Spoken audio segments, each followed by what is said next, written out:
sometimes you're going to have a business unit that you can't immediately show an ROI towards. I'm going to use the example of a media team.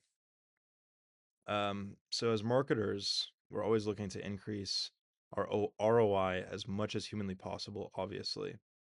But without knowing it, that may be keeping you from valuable opportunities where direct results may not be shown. Fuck, this doesn't feel natural. This is my first time using notes to record one of these videos, so it does feel unnatural.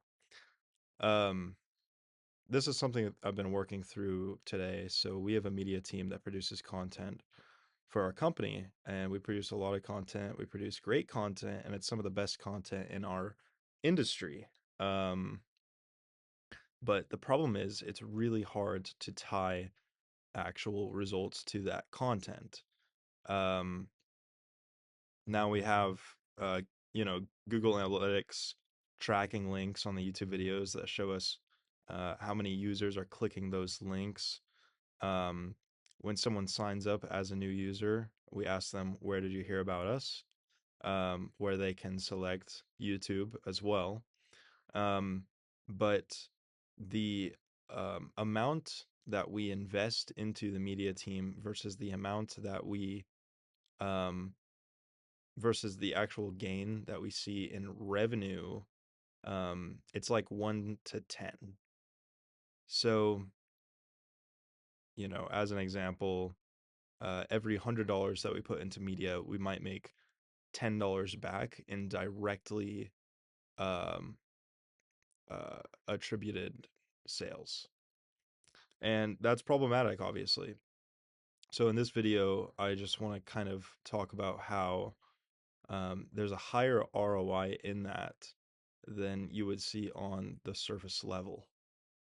Um, so all of that media that goes out, obviously, that is increasing massive trust in our industry, and anyone in our industry who thinks of a service they need relating to us, they're going to think of us because of how many impressions in this space that we get.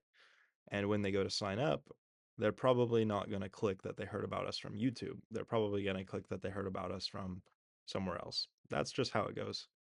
Um, but there is um, a lot more value that comes from having a media team. For example, the sole purpose is to create long form content for YouTube. Um, the kind of secondary results of that are now we have short form content to run on all marketing channels, on all social media channels, which get almost more views than our long form videos to begin with. So that's even more impressions.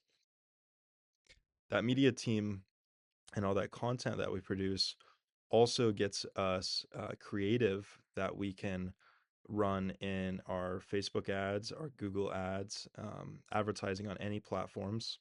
It's phenomenal creative. And so that's another way it makes up for itself. Additionally, the amount of trust that we're able to build when we go out to a company and do a shoot with them and have that opportunity to pitch our products and build those personal relationships, you really cannot measure the ROI on that. And that has been absolutely massive for us without a doubt. Because every time we go and do a shoot with a business, that's going to get brought up all the time within their business. They're going to talk to customers that heard about them from the video we did about them. And they're going to love us, obviously. And so it creates this awesome like flywheel of just good attention that you want for your business.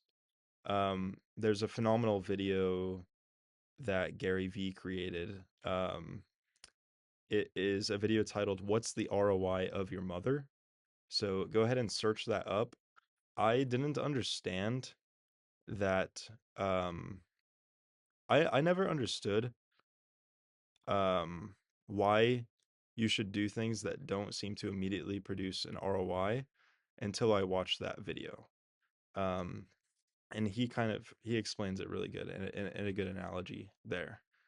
Um, Another thing I'm looking to do is turn our media division into an actual profit division for the company.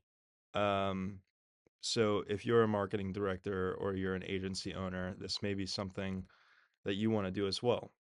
So there's a couple of ways that we can take the media team from being an expense to obviously being profitable. So some of those profit centers would be, for example, YouTube sponsorships.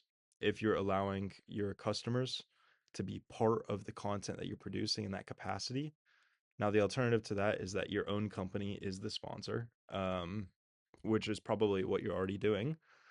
But if you're looking for other avenues to make revenue from your media, then that's a good route, is the YouTube sponsorships. Um, Other ways to increase revenue from your media team would be to have the guests that you're doing videos on cover travel expenses. Um, so now you no longer have that expense. Additionally, if a guest um, wants requests to you to be part of your media, um, obviously you can invoice for that and you can bill for that.